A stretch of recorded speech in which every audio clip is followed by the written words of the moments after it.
let's explore the plant cell and the special structures that make it unique. Plant cells have a rigid cell wall made of cellulose, giving the cell support and shape.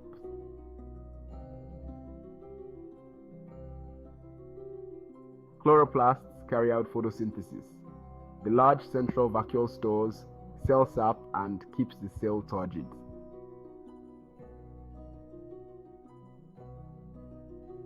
Plant cells also contain a nucleus, mitochondria for energy, and cytoplasm where reactions occur.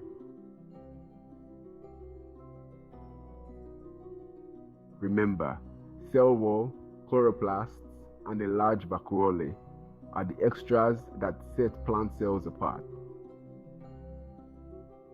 Subscribe to Ovasaabi for more lessons. Visit ovasaabi.com.